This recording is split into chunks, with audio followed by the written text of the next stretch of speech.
It is minus 22 degrees outside. A man wakes up inside a tiny structure on wheels. A man wakes up inside a tiny structure on wheels.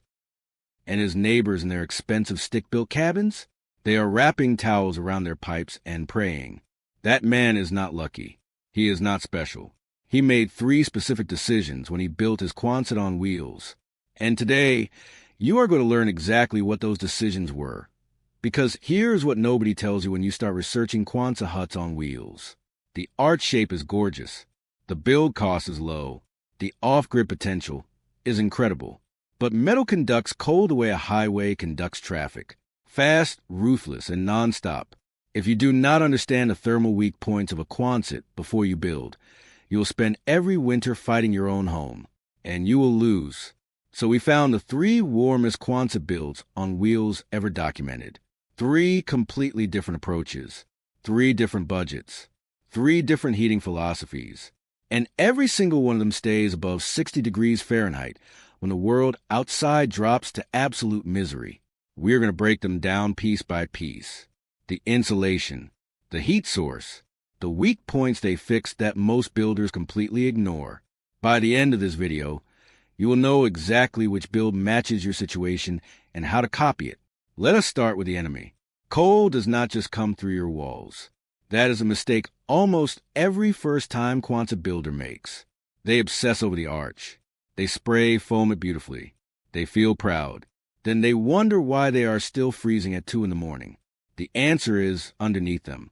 The belly of a trailer on wheels is one of the most brutally exposed surfaces in any mobile structure. Cold air moves underneath that trailer at highway speed. It wraps around every gap. It attacks the floor from below with zero mercy. And on a Quonset specifically, the steel arch connects directly to the steel trailer frame. That junction is a thermal highway straight from the outside world into your living space. This is called a thermal bridge, and it is a silent killer of warm Quonset builds everywhere. Now add curved walls to that problem. Traditional insulation bats, the kind you stuff between studs in a regular house, do not work on curved surfaces. They gap, they bow, they leave air pockets. And air pockets in insulation are just cold waiting for a way in. So you have 2 structural problems before you even pick a heater. And most people skip both of them. The 3 builds you are about to see did not skip them. That is why they work. Build number 1, the budget survivor. White shell, twin axle trailer, around $10,000 all in. This is the build that proves you do not need money to stay warm. You need the right sequence of decisions. The builder started with a 16-gauge steel arch kit. Not the thinnest available, but not the heaviest either. The first thing he did before a single panel went up was weld a continuous thermal break strip along the entire perimeter where the arch meets the trailer frame. He used a high-density polyisocyanurate board, half an inch thick, sandwiched between the steel arch base and the trailer rail. This one step, which cost him less than $80 in materials, eliminated the single biggest thermal bridge in the entire build. Most builders never do this. They bolt arch the trailer and wonder why the floor corners are always the coldest spots. The arch itself got 2.5 inches of closed-cell spray polyurethane foam applied directly to the interior steel surface. Closed cell is non-negotiable on curved metal. It adheres to the curve perfectly. It seals every gap at the molecular level, and it delivers approximately R, 15 per inch in this thickness, giving the walls an effective R value of around 38. The foam also acts as a vapor barrier, which matters enormously in a metal structure because temperature differentials between inside and outside create condensation.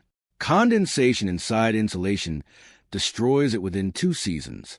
The foam prevents that entirely. The floor got 3 inches of rigid polyiso board between the trailer joists, covered with a continuous layer of reinforced poly sheeting before the subfloor went down. The belly underneath the trailer was then wrapped in a heavy-duty aluminum-faced fiberglass insulation blanket and strapped with steel banding. The result is a floor system with an effective R value of over 45. That belly wrap alone dropped the interior floor temperature differential by 19 degrees during a recorded test at -10 outside. For heat, the budget survivor uses a propane wall heater with a direct vent system. not a portable unit, not a camp stove, a permanently installed, thermostatically controlled, sealed combustion propane heater that pulls combustion air from outside and exhausts directly out through the wall. No oxygen depletion inside the living space. No carbon monoxide risk. Clean, efficient, and powerful enough to bring the 16 by 8 foot interior from freezing to 68 degrees in under 22 minutes. The windows are double pane, low-E glass, positioned on the south-facing end wall to capture passive solar gain during the day.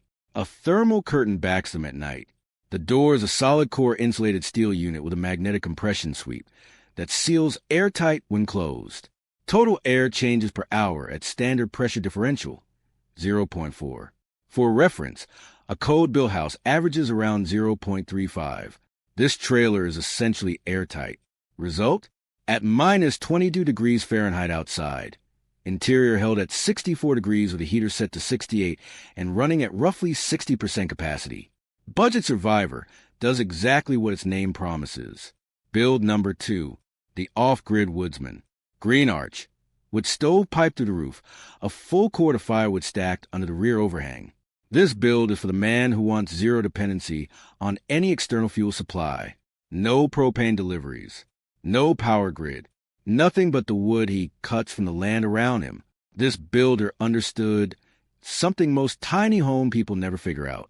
Thermal mass is the difference between a heater you run constantly and a heater you run twice a day. A tiny metal box with no thermal mass heats fast and cools fast. Every BTU you put in bleeds back out the moment the fire dies. So this builder added mass. Inside a structure with limited square footage, he used ceramic tile over a thick cement board subfloor. The total mass of the floor system alone is over 600 pounds. He also installed a water-filled thermal battery, a simple insulated tank of 80 gallons of water mounted inside the structure, which absorbs heat during burn cycles and radiates it back during cold periods. Water holds roughly 5 times more heat per pound than wood or concrete. That tank alone adds a thermal equivalent of a small masonry heater. The stove itself is a gasifier type wood burner, not a conventional firebox. Gasification combustion burns a wood gas released by the primary burn in a secondary chamber, extracting up to 30% more heat from the same amount of wood. At sustained output, this unit delivers around 45,000 BTUs per hour into a space that only requires 12,000 to maintain comfortable temperature at minus 10 outside. The surplus heat charges the thermal mass. The thermal mass radiates for 8 to 10 hours after the fire goes completely cold. Ventilation was the critical engineering challenge in this build. You cannot seal a wood-burning structure as tightly as a propane direct vent system. You need combustion air for the stove, and you need controlled fresh air exchange to prevent dangerous CO buildup and moisture accumulation. The solution was a heat recovery ventilator, a compact HRV unit that exchanges stale interior air with fresh exterior air while recovering up to 84% of the heat from the outgoing airstream. Fresh air comes in at nearly interior temperature. Stale air leaves. No significant heat loss. The HRV runs on 12 watts of power, easily covered by a small solar panel even in winter. Vapor management in this build is more complex than the Budget Survivor because wood combustion produces water vapor as a byproduct, and cooking and human respiration add more. The builder used a smart vapor permeable membrane between the spray foam layer and the interior wall finish, allowing any moisture that does penetrate inward to pass through and evaporate rather than trapped against the foam surface. The interior finish is pine board and batten, which also acts as a minor vapor buffer. The arch in this build received a hybrid insulation system. 2 inches of closed-cell spray foam applied directly to the steel for adhesion, vapor barrier, and a thermal break, followed by a layer of rigid mineral wool board attached to interior purlins. Total R value at the arch, 51. That is better than most Canadian building code requirements for above-grade walls in severe climate zones. The underbelly treatment is identical in principle to the Budget Survivor, but executed with heavier materials because this structure is parked semi-permanently and deals with deeper sustained cold. 3.5 inches of polyiso board in the floor cavity, a continuous spray foam pass over the entire underside of the trailer deck before the belly wrap goes on. The belly wrap here is a 6-inch fiberglass blanket with reinforced foil facing, rated for long-term outdoor exposure. Result? This build has been tested in sustained temperatures of minus 31 degrees Fahrenheit across a 10-day period. Interior temperature never dropped below 58 degrees during burn cycles spaced at 12-hour intervals. Firewood consumption averaged approximately 1/4 cord per week in those extreme conditions. For someone with access to their own timber, the operating cost is effectively zero. Build number 3, the Solar Smart Quonset. Blue arch, solar panels on a racked frame bolted to the top, radiant floor heat, and a control system that manages everything automatically. This is the most expensive of the 3 builds at around $30,000 all in, but is also the most sophisticated cold weather system ever installed in a Quonset on wheels. The engineering challenge with solar in winter is angle and duration. In northern latitudes during December, the sun arc is low and short. Standard roof-mounted panels at a shallow angle produce a fraction of their rated output. This builder solved it by installing the panel rack as steep fixed tilt, 38 degrees above the arch roofline, optimized for winter sun angle rather than summer. 4 400-watt panels at that angle in a zone, receiving 4 peak sun hours per day in winter, generate approximately 4 kilowatt hours on a clear day. His daily heating load at minus 10 degrees is 2.8 kilowatt hours. Even on a mediocre winter day, the system produces enough to cover heat and then some. The battery bank is a 20 kilowatt-hour lithium iron phosphate system. At his average daily draw of 2.8 kilowatt hours for heat plus 0.8 for lighting and appliances, the bank covers over 5.5 days of zero sun operation. For a backup, a 1 pound per hour propane catalytic heater runs passively with no electricity required and kicks in automatically via a low battery relay. It has never needed to run for more than 6 hours over any single winter stretch. The radiant floor system is the thermal centerpiece of this build. PX tubing in a serpentine layout embedded in a self-leveling gypsum underlayment over the trailer deck. A small electric boiler heats the water circulating through the loops. The floor surface temperature sits at 92 degrees Fahrenheit during peak heating. Because radiant heat warms surfaces rather than air, the perceived comfort temperature is 3 to 4 degrees higher than the actual air temperature. The thermostat is set to 64, but the body feels 68. That difference translates directly into lower energy consumption. Condensation control in this build uses a different strategy than the previous 2. An energy recovery ventilator rather than a simple HRV captures both heat and moisture from outgoing air and transfers them to the incoming fresh air stream. In winter, this prevents the interior from becoming too dry, which is actually a comfort and health factor as important as temperature. At 30% relative humidity, 64 degrees feels dramatically warmer than 64 degrees at 15% humidity. The ERV keeps interior humidity between 35 and 45% automatically. The arch insulation is 2 inches of closed-cell spray foam plus 2 inches of rigid polyiso board on the interior, giving a total wall R value of 47. The spray foam is the same as the other 2 builds because that step is simply non-negotiable. The rigid board here is attached to a thin aluminum hat channel track system that also serves as the mounting substrate for the interior wall panels. Clean, no exposed foam, and the air gap between the foam and rigid board adds another fractional R value. A smart thermostat with remote monitoring controls the entire system. The builder can see interior temperature, humidity, battery state of charge, solar input, and heating load from his phone anywhere in the world.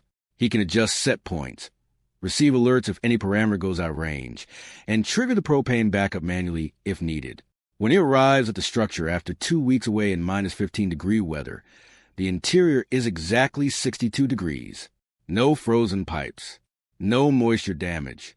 The system just runs. Result? In a 3-week period of sustained cold between minus 8 and minus 26 degrees Fahrenheit, the system maintained interior temperature between 61 and 67 degrees, entirely on solar with zero propane usage. The propane backup tank, installed in September, was still at 91% capacity in late February.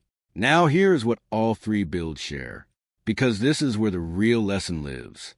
Every single one of them insulated the belly before anything else. Every builder treated the underside of that trailer as the most critical thermal surface in the structure, not an afterthought. The floor is where you lose. Fix the floor first. Every single one use closed-cell spray foam on the arch steel, not bats, not mineral wool applied directly to the metal. Spray foam, because it is the only insulation product that simultaneously adheres to curved surfaces, seals air infiltration, and provides continuous vapor barrier. Everything else leaves gaps on a curved wall. Every single one broke the thermal bridge at the arch-to-trailer junction. That polyiso strip, that foam bead, that rubber gasket, whatever form it took, they all interrupted the conduction path between the cold steel trailer frame and the steel arch panels above it. This one detail, worth less than $100 in materials, is the single most impactful thermal upgrade in any Quonset on wheels build, and it is the step 90% of YouTube build videos never mention. Every single one sized the heat source correctly, not oversized, correctly sized. An oversized heater short cycles, meaning it reaches set point fast, shuts off, and the structure cools faster than a properly sized unit running at sustained lower output. Short cycling also causes dramatic humidity swings inside a metal structure, which leads to condensation cycles, which leads to premature corrosion. Size your heat source to the actual load calculation for your insulation package and your climate zone, not to what feels impressive. Every single one had a secondary backup heat source. Not one of these builders trusted a single system with their survival in extreme cold. 2 heat sources minimum. This is the rule that separates the man who survives a cold snap from a man who makes a very bad emergency phone call at 3 in the morning. If you're planning a Quonset build on wheels right now, here is your starting checklist. Calculate your heat load before you buy anything. Use your square footage, your local design temperature, and your target interior temperature to determine your BTU requirement. Get that number first. Then choose your insulation system around meeting it. Then choose your heat source to match it. Then add 20% opacity margin. Then add a second heat source. Insulate the belly first. Use spray foam on the arch break every thermal bridge at the base. Install double pane low-E glass. Make your door airtight. Add an HRV or ERV so you can seal the structure tight and still breathe clean air. And if you are in a climate that drops below zero with any regularity, add thermal mass. Even 50 gallons of water in an insulated tank changes the thermal behavior of a tiny space dramatically. These 3 builds prove that a Quonset on wheels does not have to be a cold weather compromise. It can be warmer, more efficient, and more resilient than any stick-built cabin at the same price point, but only if you understand the physics, only if you respect the thermal weak points, and only if you sequence the work correctly. The man who woke up warm at -20 did not get lucky. He got educated. Now you are too.